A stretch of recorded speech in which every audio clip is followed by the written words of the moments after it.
Question number 21 आपका कुछ इस तरीके का है कि यहाँ पे पूछा जा रहा है why are carbon and its compound used as fuel for most application.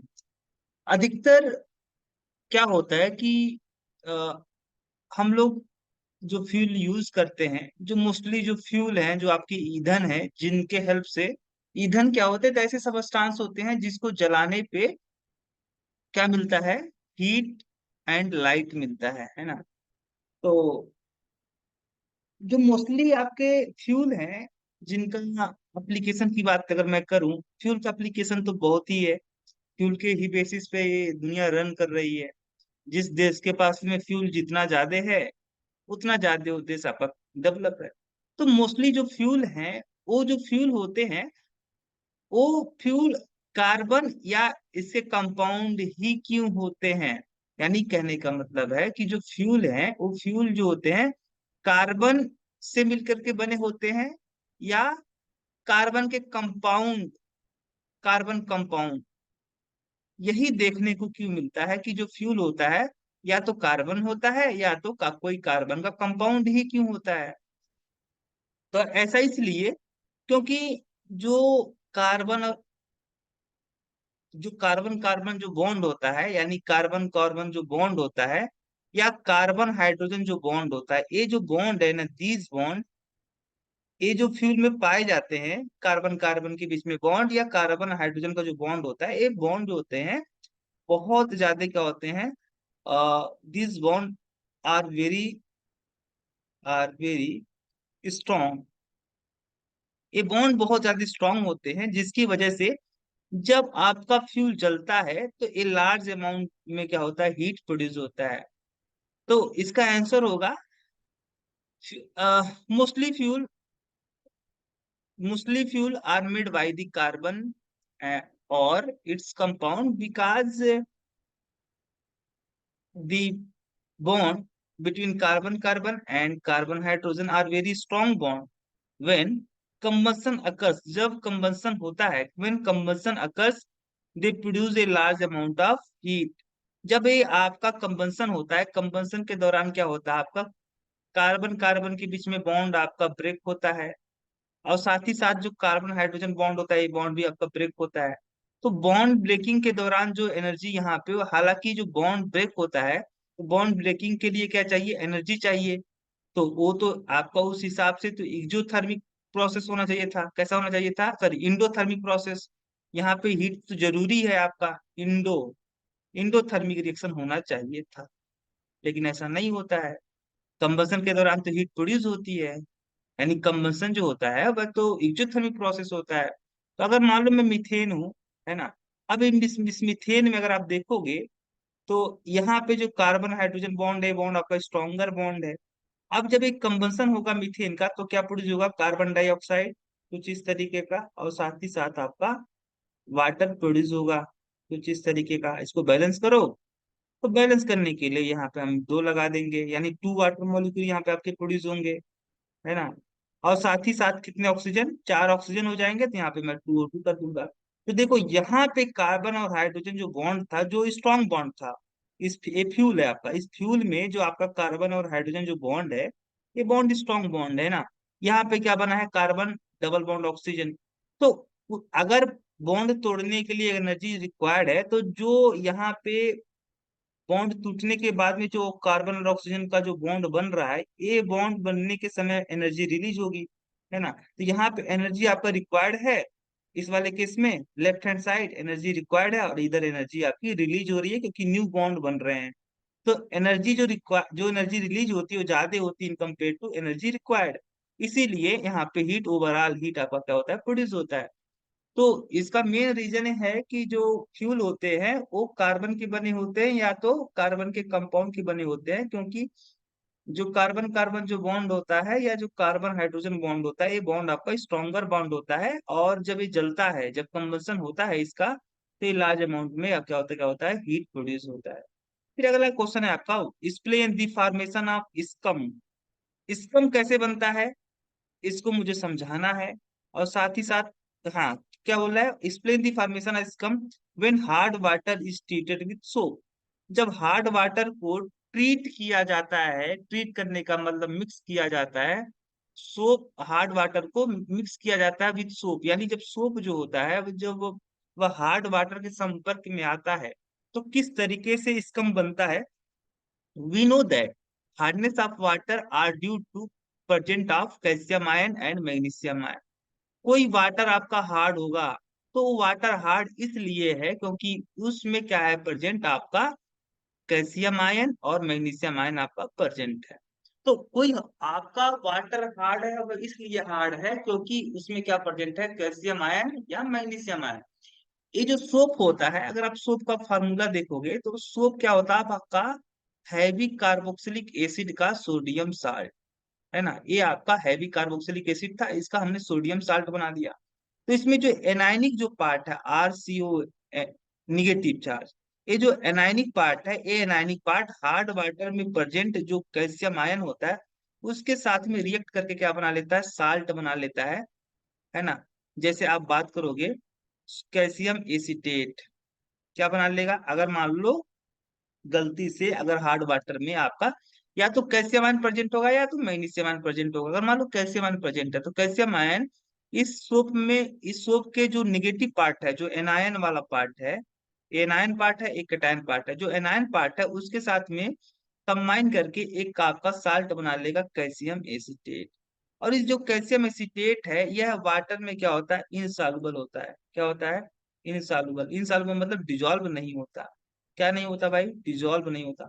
और डिजोल्व ना होने की वजह से, डिजोल्व ना होने की वजह से ये जो आपका बना है प्रोडक्ट ये इनसॉल्युबल रहता है वाटर में आपका, डिजोल्व नहीं होता। और जब डिजोल्व नहीं होता तो इसके छोटे छोटे जो पार्टिकल है ना ये आपस में जुड़ करके, अगर मान लो ये आपका यहाँ पे वाटर था, ये हार्ड वाटर, और हार्ड वाटर में हमने सोप ऐड कर दिया तो सोप जो होगा, सोप का जो एनाइनिक पार्ट था वो क्या करेगा इस हार्ड वाटर में प्रेजेंट कैल्शियम आयन के साथ में रिएक्ट करेगा और बना लेगा एक इनसॉल्युबल सबस्टांस, है ना, इनसॉल्युबल साल्ट बना लेगा जो कि डिजोल्व नहीं होगा, डिजोल्व नहीं होगा धीरे धीरे करके क्या होगा नीचे बैठ जाएगा, है ना, ये धीरे धीरे क्या बन जाएगा नीचे बैठ जाएगा।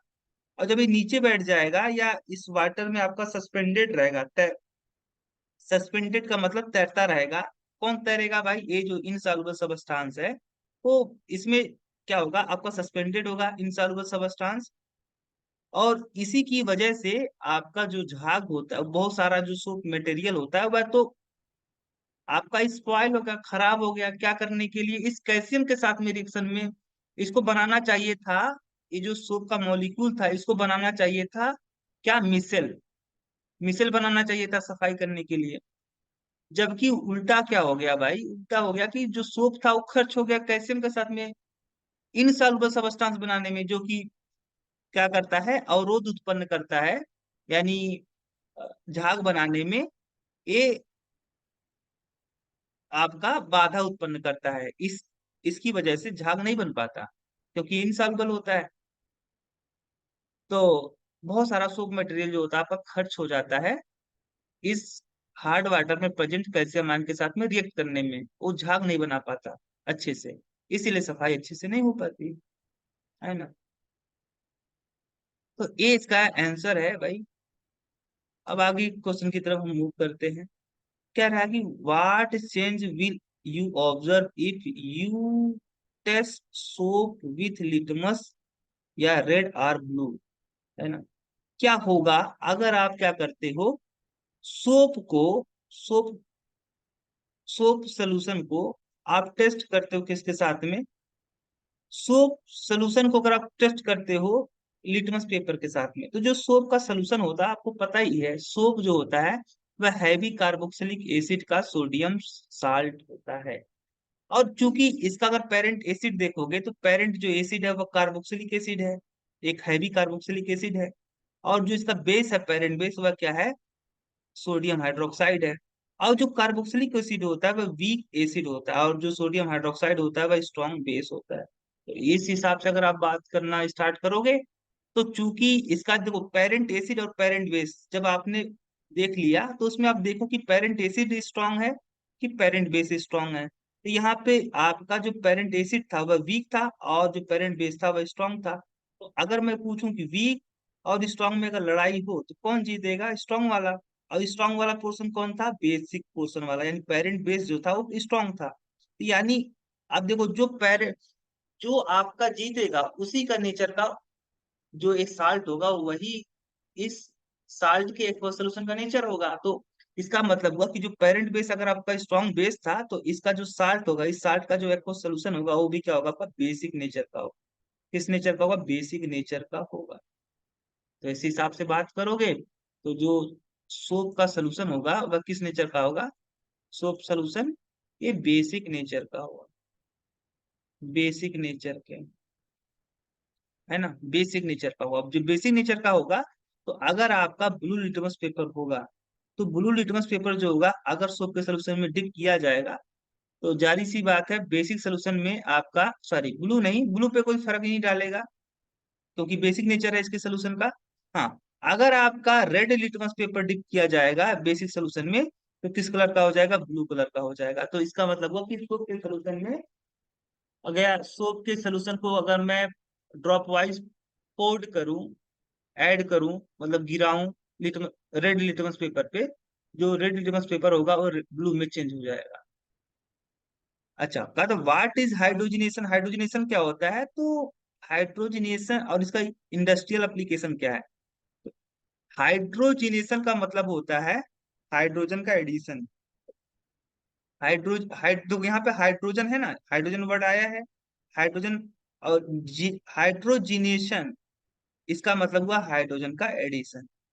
तो हाइड्रोजन का एडिशन किसी सबस्टांस के ऊपर में, किसी सबस्टांस का हाइड्रोजन के साथ ऐड होना क्या कहलाता है? हाइड्रोजनेशन कहलाता है। और खास करके हाइड्रोजनेशन जो होता है वो अनसेचुरेटेड जो कंपाउंड होते हैं ना, अनसेचुरेटेड कंपाउंड का हाइड्रोजन के साथ, हाइड्रोजन का ऐड होना on the unsaturated hydro on the addition of hydrogen with unsaturated hydrocarbon are called hydrogenation.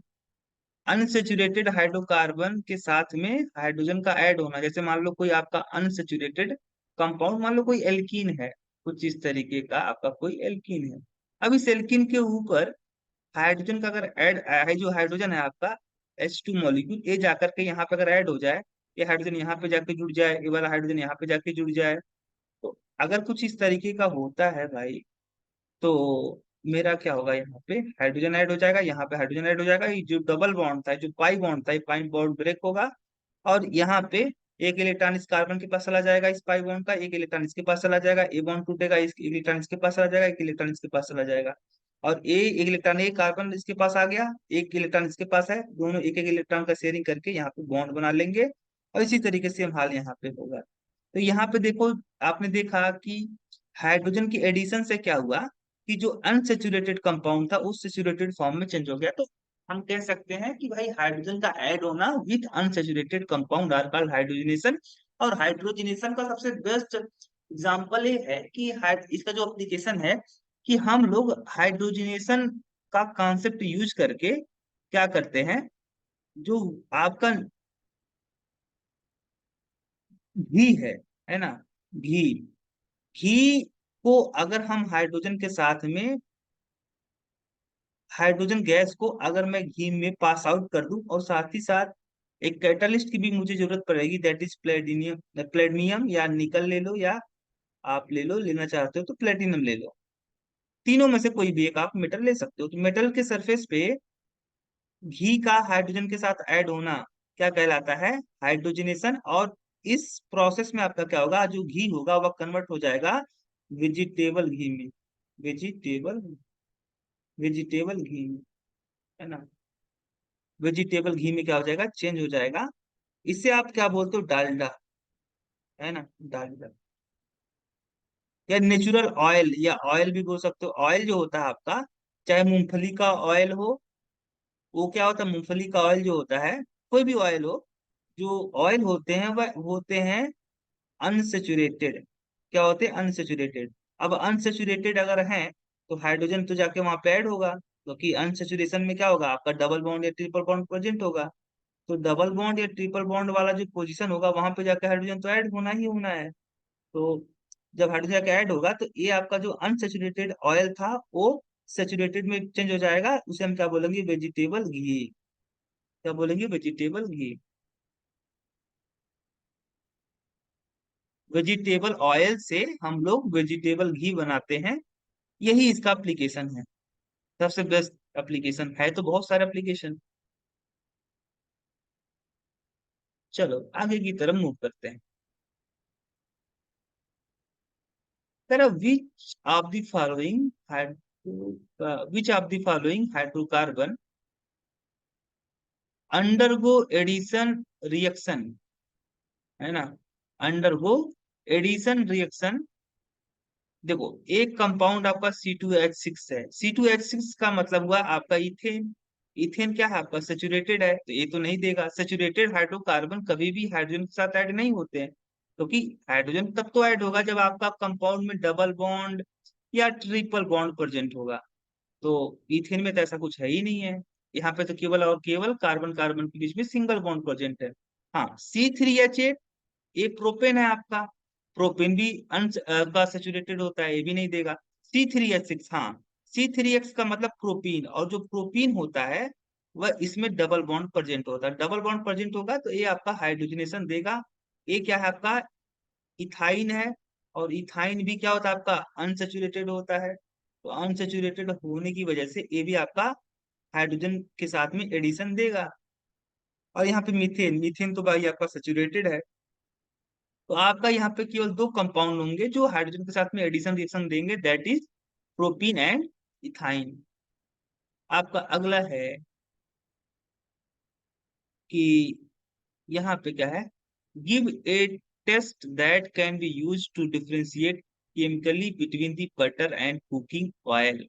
अगर मुझे डिफरेंशिएट करना हो, पता करना हो कि अब मुझे कोई व्यक्ति दे दिया, है ना, बटर दे दिया और कुकिंग ऑयल दे दिया, तो मुझे कैसे पता चलेगा कि कौन कुकिंग ऑयल है और कौन आपका बटर है? हालांकि जो बटर होता है वह सॉलिड फॉर्म में होता है। किस फॉर्म में होता है, सॉलिड फॉर्म में होता है। बटर तो आपका सॉलिड फॉर्म में होता है। और कुकिंग ऑयल जो होता है वो लिक्विड फॉर्म में होता है, रूम टेम्परेचर पे। बटर जो होता है वह रूम टेम्परेचर पे सॉलिड फॉर्म में होता है, और जो कुकिंग ऑयल होता है वह लिक्विड फॉर्म में होता है। तो हालांकि हम फिजिकल स्टेट देख करके पता कर सकते हैं, बट फिर भी अगर बटर को पिघला दिया जाए तो लिक्विड में चेंज हो जाएगा। आप बताओ कैसे पता कर पाओगे? तब इसके पता करने के लिए मुझे केमिकल मेथड का हेल्प लेना पड़ेगा। और केमिकल मेथड में हम लोग क्या करेंगे कि एक सैंपल लेंगे भाई, है ना, जो भी सैंपल दिया होगा हम एक टेस्ट ट्यूब लेंगे, टेस्ट ट्यूब में सैंपल डालेंगे, कोड करेंगे, है ना, और उसमें हम क्या करेंगे, bromine water, bromine water, bromine water को हम लोग क्या करेंगे, हल्का सा आपका येलो कलर का होता है। ब्रोमीन वाटर किस कलर का होता है, येलो कलर का होता है।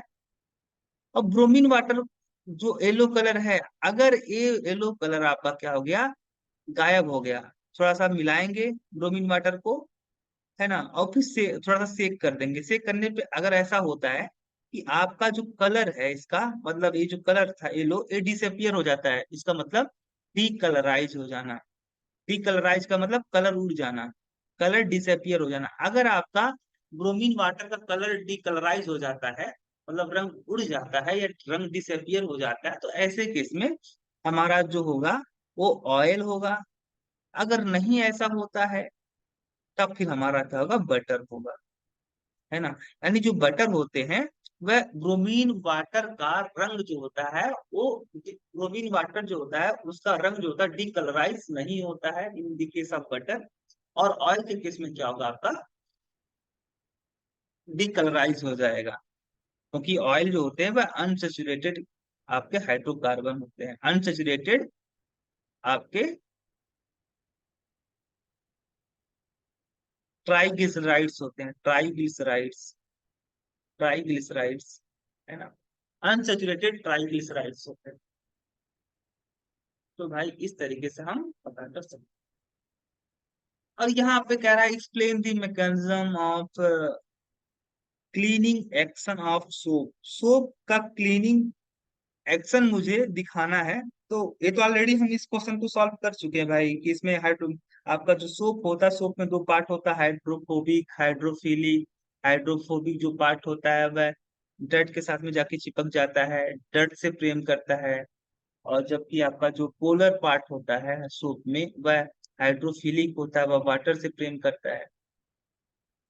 तो मिसल बना के मैंने समझाया भी था। तो अब इसमें बार बार यही चीज मैं नहीं यहाँ पे डिस्कशन करूंगा, आगे की तरफ मूव करता हूँ। अच्छा, इसी तरीके से अगर आप बात करते हो यहाँ पे, अब एमसीक्यू टाइप का क्वेश्चन आ गए हैं, अब लगाने में मजा है।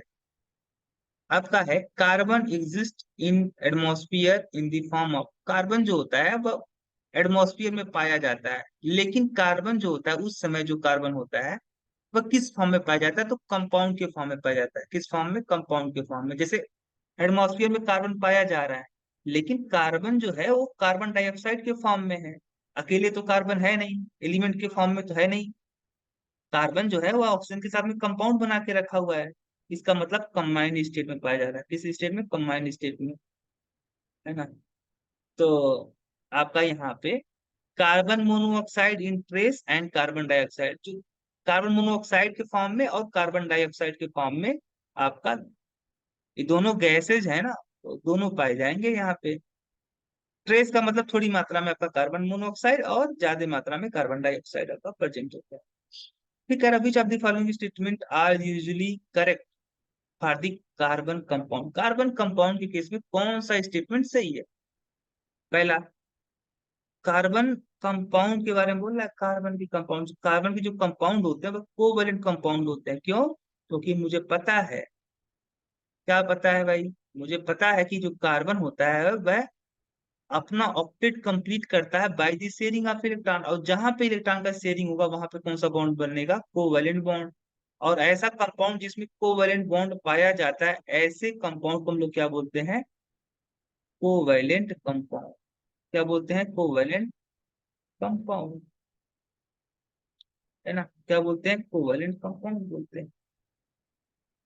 तो जो कोवैलेंट कार्बन के जो कंपाउंड होते हैं वो किस कैसा कंपाउंड होते हैं? Covalent compound. और कोवैलेंट कंपाउंड आपके आयोनाइज नहीं होते हैं मोस्टली। लेकिन ऐसा भी नहीं कहा जा सकता है कि कोवैलेंट कंपाउंड आपके वाटर में आयोनाइज नहीं होंगे, होते हैं वो भी। अब कोवैलेंट कंपाउंड में भी दो टाइप के compound, polar covalent compound, non polar covalent compound, है ना। तो उसमें भी केस है आपका कि अगर आपका ज्यादा पोलर है तब तो आयोनाइज हो जाएगा, अगर ज्यादा पोलर नहीं है कंपाउंड तब आपका नहीं होगा। मोस्टली आप ये मान के चलिए कि जो कोवैलेंट कंपाउंड होते हैं वह आयोनाइज नहीं होते हैं। तो कह रहा are good conductor of electricity, carbon के कंपाउंड गुड कंडक्टर क्यों होंगे भाई? गुड कंडक्टर नहीं होते हैं क्योंकि वो आयोनाइज नहीं होंगे, तो आयन प्रोड्यूस नहीं होगा। जब आयन आयन प्रोड्यूस नहीं होगा, फिर इलेक्ट्रिसिटी कैसे फ्लो हो पाएगी भाई? इलेक्ट्रॉन तो प्रेजेंट होगा नहीं, फ्री इलेक्ट्रॉन कहाँ से मिलेगा? कंपाउंड में इलेक्ट्रॉन कहाँ से मिल जाएगा? फ्री इलेक्ट्रॉन वो भी। तो ये तो गलत है। Are poor conductor of electricity, yes correct. क्योंकि आयन नहीं प्रेजेंट होता है कार्बन के कंपाउंड में। आपका जो कार्बन का कंपाउंड होता है वो आयोनाइज नहीं होता, आयन प्रोड्यूस नहीं करता, आयन प्रोड्यूस नहीं करेगा, तो फ्री आयन प्रेजेंट नहीं होंगे, फ्री आयन प्रेजेंट नहीं होंगे तो फिर इलेक्ट्रिसिटी नहीं कंडक्ट करेगा। Having a strong force of attraction between their molecule, molecule के बीच में एक स्ट्रॉन्ग क्या लगता है? फोर्स ऑफ अट्रैक्शन लगता है। मॉलिक इन कार्बन के मॉलिक्यूल के बीच में स्ट्रॉन्ग फोर्स ऑफ अट्रैक्शन लगता है, नहीं, गलत। अब फिर कह रहा है do not have strong force of attraction between their molecule, सही बात है। तो उस हिसाब से सेकंड एंड फोर्थ आपका ऑप्शन डी सही है। ये मॉलिक्यूल ऑफ अमोनिया, ये जो अमोनिया है, अमोनिया का स्ट्रक्चर बना लो भाई आप इस तरीके से।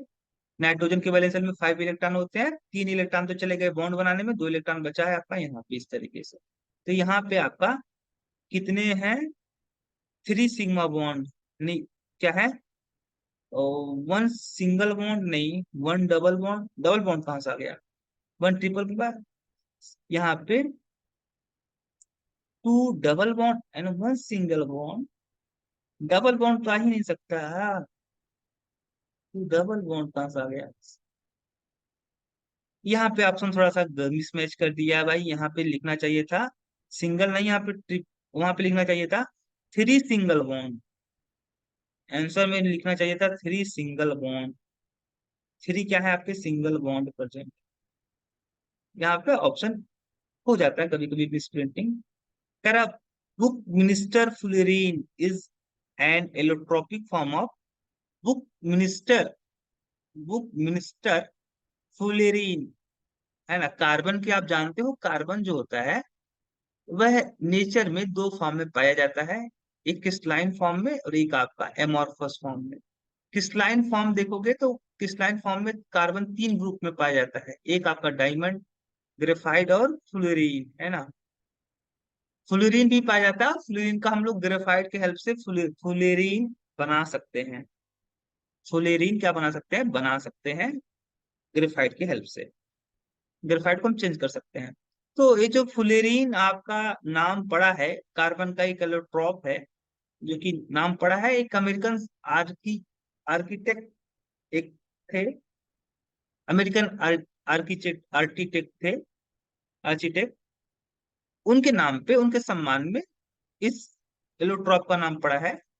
ये जो थर्ड वाला आपका है फ्लोरीन। तो ये भाई किसका एलोट्रॉप है? तो ये तो आपका कार्बन का एलोट्रॉप है। फिर कह रहा है कौन सा आपका स्ट्रक्चर जो है ब्यूटेन का, कौन सा विच of the following correct structural isomer of butane. Butane का कौन सा आपका स्ट्रक्चरल आइसोमर है जो कि यहाँ पे सही तरीके से रिप्रेजेंट किया गया है? तो भाई देख लेते हैं एक बार हम। चलो, अगर ब्यूटेन देखोगे तो ब्यूटेन का स्ट्रक्चर कुछ इस तरीके का होता है ना। ब्यूटेन में 4 कार्बन होते हैं। हमने 4 कार्बन से संबंधित एक कंपाउंड इस तरीके का, ब्यूटेन मतलब C4H10। चलो भाई बन गया, एक आपका ही हो गया। इसी का एक और आइसोमर क्या बनाया जा सकता है? तो अगर बात किया जाएगा, देखो आइसोमर में खास बात होती है कि मॉलिक्यूलर फार्मूला आपका सेम रहता है ना। मॉलिक्यूलर फार्मूला आपका डिफरेंट नहीं होना चाहिए। तो इसमें 4 थे कार्बन, इसमें कितने कार्बन? 1 2 3 4। इसका मतलब हुआ कि आपका, अच्छा एक कंपाउंड अलग अलग है ना, क्योंकि 1 2 3 इसका नाम होगा 2 मिथाइल प्रोपेन। हाँ, ये आपका आइसोमर है, ऑफ कोर्स ये आइसोमर है ना। यहाँ पे देखोगे तो 4 कार्बन से एक आपका बन गया साइक्लो। अच्छा यहाँ पे इसका मॉलिक्यूलर फार्मूला देखोगे तो यहाँ पे धोखा खा जाओगे। 4 कार्बन तो है लेकिन हाइड्रोजन कितने हैं? हर कार्बन पे 2 हाइड्रोजन, यानी चारों यहाँ पे 8 हो गया है ना। इसका मतलब हुआ इसका मॉलिक्यूलर फार्मूला तो ये नहीं है, ऐसा मॉलिक्यूलर फार्मूला होना चाहिए था ना। तो यानी ये आपका स्ट्रक्चरल आइसोमर नहीं है क्योंकि मॉलिक्यूलर फार्मूला चेंज हो गया। अच्छा इसका देखो, 4 कार्बन है, हाइड्रोजन कितने? 1 2 3 4 5 6 7 8। ना भाई ये भी नहीं है, 10 होना चाहिए, यानी आपका first and second option C सही है। अच्छा यहाँ पे इथेनॉल है, इथेनॉल को जब हम लोग एल्कलाइन केमनोफोर सोल्यूशन के साथ में मिक्स करके, एल्कलाइन केमनोफोर का मतलब हुआ कि हम वाटर लें, वाटर में हम पोटेशियम पर मैग्नेट जो है उसका क्रिस्टलाइन जो फॉर्म आता है पर्पल कलर का, उसे हम इसमें डिजोल्व कर दें तो हमारा जो वाटर होगा वो पूरा क्या हो जाएगा? पर्पल कलर का हो जाएगा, यानी एक सोल्यूशन बनेगा। वो जो सोल्यूशन होगा उसे हम क्या बोलेंगे? पोटेशियम पर मैग्नेट का एक्वस सोल्यूशन, है ना। This is aqueous solution of potassium पर मैग्नेट। और उसमें हम थोड़ा सा बेस, थोड़ा कुछ ड्रॉप वाइज बेस ऐड कर दे तो हमारा ये जो पोटेशियम परमैंगनेट का जो सोल्यूशन होगा वो एल्कलाइन, एल्कलाइन का मतलब बेसिक नेचर का हो जाएगा क्योंकि हमने यहाँ पे बेस ऐड कर दिया। और इस बेसिक एल्कलाइन केमिनोफोर के साथ में अगर मैं एथेनॉल को हीट करूं तो क्या होगा? एसिटिक एसिड में चेंज हो जाता है। तो इस एबव रिएक्शन में जो एल्कलाइन केमिनोफोर है वो किस तरीके का काम करता है? तो एल्कलाइन केमनोफोर जो खुद होता है ना, केमनो जो फोर होता है, इस वाले में क्या होगा आपका? चेंज हो जाएगा मैग्नीज डाइऑक्साइड में। यानी यहाँ पे मैग्नीज, मैग्नीज का +7 है ऑक्सीडेशन स्टेट, यहाँ पे +4 है। तो यहाँ से यहाँ तक जाओगे, इसका मतलब हुआ कि यहाँ पे ऑक्सीडेशन स्टेट क्या हो रहा है? घट रहा है। ऑक्सीडेशन स्टेट घटने का मतलब रिडक्शन हो रहा है। यानी जो एल्कलाइन केमनोफोर है खुद क्या होता है आपका? सेल्फ सेल्फ रिड्यूस होता है। क्या होता है? सेल्फ रिड्यूस हो जाता है। अब जो खुद सेल्फ रिड्यूस हो जाता है उसे क्या बोलते हो आप? Oxidising agent. कह रहा है फिर अगला कि oil on treating with hydrogen in the presence of palladium और निकल कैटलिस्ट फॉर्म फैट। जो ऑयल होता है, अगर ऑयल जो को हम ट्रीट करें हाइड्रोजन के साथ में, किसके प्रेजेंस में, प्लेडमियम के प्रेजेंस में या निकल कैटलिस्ट के प्रेजेंस में, तो फैट बनता है। एक कौन किस टाइप का रिएक्शन है, ये तो अभी हम जस्ट बात कर चुके हैं भाई, ये एडिशन रिएक्शन है, क्योंकि यहाँ पे हाइड्रोजन ऐड होता है। In which of the following compound OH group is a functional group, that is आपका देखो, अगर OH ग्रुप आपका किसी ऑर्गेनिक कंपाउंड में OH group as a functional group के रूप में प्रेजेंट रहेगा, तो उस कंपाउंड को हम लोग बोलते हैं अल्कोहल, है ना। और अल्कोहल में हम अल्कोहल के लिए हम लोग सफिक्स लगाते हैं ऑल, तो जिस भी कंपाउंड के नाम में लास्ट में ऑल आएगा, ऑल, ओ क्या होगा मेरा, अल्कोहल। तो यहाँ पे ओन है, ओन का मतलब आपका कीटोन हो गया। ओइक है, ओइक एसिड यानी कार्बोक्सिलिक एसिड आपका यहाँ पे है। अल मतलब एल्डिहाइड है, तो आपका ऑप्शन बी सही होगा। चलो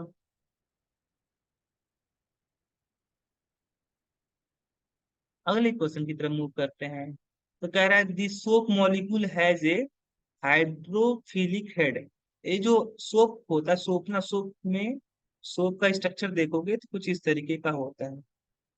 ए आपका जो पार्ट होता है, ए आपका हेड होता है, और ये जो पार्ट होता है आपका वो टेल होता है, पूछ होता है ना। ये जो टेल पार्ट है ये आपका किस नेचर का होता है, हाइड्रोफोबिक। और जो हेड होता है वह हाइड्रोफिलिक। तो कौन सा ऑप्शन सही है, hydrophilic head and hydrophobic tell, सही है। जो टेल होता है वह हाइड्रोफोबिक नेचर का होता है। कर विच of the following correct representation of electron dot structure nitrogen molecule. Nitrogen molecule का अगर फॉर्मूला देखोगे तो N2 होता है। दो नाइट्रोजन एटम ट्रिपल बॉन्ड के थ्रू जुड़े होते हैं, है ना। और यहाँ पे आपका एक बॉन्ड, एक जो सीमा बॉन्ड, एक जो कोवेलेंट बॉन्ड है, इसको हम लोग 2 इलेक्ट्रॉन से यहाँ पे लिख दिए। कौन सा ऑप्शन सही है भाई आपका, यहाँ पे ए वाला ऑप्शन सही है। फिर structure formula of ethyne, last में क्या है, आइन, आइन मतलब आपका ट्रिपल बॉन्ड होना चाहिए। और एथ मतलब कार, कितने कार्बन है, केवल 2 कार्बन है, तो 2 कार्बन यहाँ पे मैं इस तरीके से लिख दिया। और यहाँ पे ट्रिपल बॉन्ड है ना, क्योंकि भाई आइन तो है तो ट्रिपल बॉन्ड तो लगाना पड़ेगा। प्लस यहाँ पे आपका हाइड्रोजन को, आप हाइड्रोजन की हेल्प से इसको, आप इसकी वैलेंसी को सेटिस्फाई कर देना चाहिए आपको। ऑप्शन बी सही नहीं, ऑप्शन बी कहाँ से आ गया, यहाँ पे 3 कैसे लिख दिया, 3 नहीं 1 होना चाहिए, ये ऑप्शन गलत है। ये ऑप्शन आपका सही है। Identify the unsaturated compound from the following. कौन अनसेचुरेटेड कौन है, कौन सा कंपाउंड आपका अनसेचुरेटेड है, प्रोपेन, लास्ट में क्या आया, एन, एन का मतलब सेचुरेटेड है। एल्केन है ना, इन, लास्ट में इन आया है, इन का मतलब आपका एल्कीन है ना। और यहाँ पे डबल बॉन्ड होगा, यहाँ पे आपका ट्रिपल बॉन्ड होगा। तो आपका ऑप्शन कौन सा सही है भाई, अनसेचुरेटेड कौन है, second and third, second and third, option D. Chlorine जो होता है वह रिएक्ट करता है सेचुरेटेड हाइड्रोकार्बन के साथ में at room temperature in the presence of sunlight. Substitution reaction हम ऑलरेडी पढ़ चुके हैं कि आपका जो हाइड्रोकार्बन होता है, अगर हाइड्रोकार्बन को हम लोग ट्रीट करें किसके साथ में, क्लोरीन गैस के साथ में ट्रीट करें, वो भी इन द प्रेजेंस ऑफ कैटलिस्ट, कोई आपका कैटलिस्ट जैसे क्यूप्रिक क्लोराइड, है ना, क्यूप्रिक क्लोराइड हो गया, या आपका फेरिक क्लोराइड, इनके इन कैटलिस्ट के प्रोसेस में अगर हम हीट करें हाइड्रोकार्बन और क्लोरीन गैस के मिक्सर को, तो मेरा यहाँ पे जो क्लोरीन होता है इस हाइड्रोकार्बन में जो हाइड्रोजन एटम होता है उसको रिप्लेस करके खुद आपका यहाँ पे जाके जुड़ जाएगा। यानी आपका हाइड्रोजन डेरिवेटिव कंपाउंड बनेगा। कैसा बनेगा, hydrogen derivative compound, hydrogen derivative compound, है ना, हाइड्रोजन डेरिवेटिव कंपाउंड हमारा बनेगा।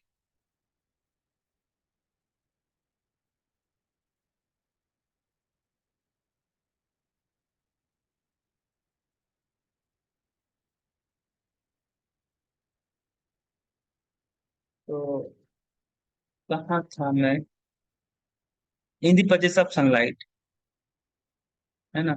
ये जो रिएक्शन होता है वो सनलाइट के प्रोसेस में होता है। जैसे आपका मीथेन है, मीथेन को अगर आप ट्रीट कर दोगे, है ना, with limited amount of chlorine in the presence of sunlight. तो सनलाइट के प्रेजेंस में यहाँ पे क्या होता है, जो है क्लोरीन होता है वह इस हाइड्रोजन को यहाँ से हटा देगा और खुद आकर के यहाँ पे आपका जुड़ जाएगा, यानी कंपाउंड आपका कुछ इस तरीके का बनेगा।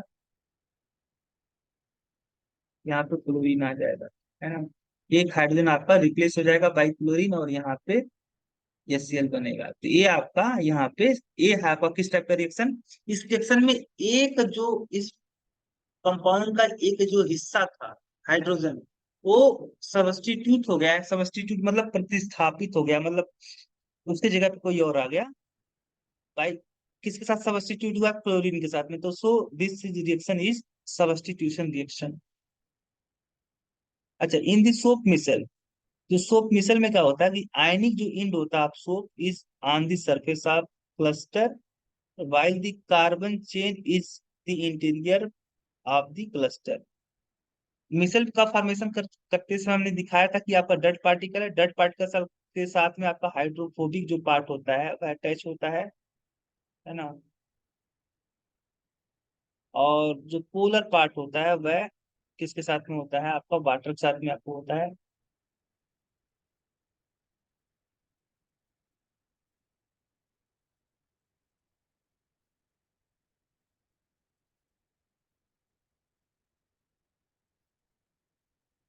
ना। ये आपका क्या है, जो टेल वाला पार्ट देख रहा है, एक पार्ट आपको दिख रहा है, ये क्या है आपका हाइड्रोफोबिक, हाइड्रोफोबिक।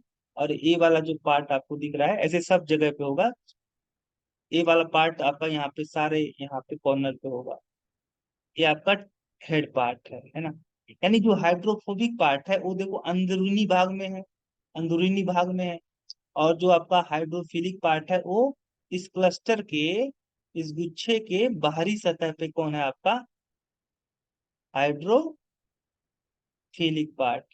यानी हाइड्रोफोबिक जो पार्ट होता है वह इंटीरियर में होता है, और जो हाइड्रोफिलिक पार्ट होता है वो कहाँ पे होता है भाई,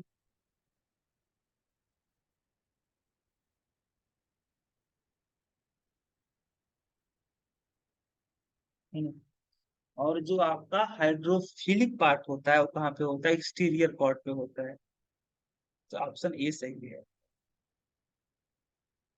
pentane has the molecular formula इतना। अब पेंटेन का स्ट्रक्चर बनाना पड़ेगा यार, बना लेते हैं भाई।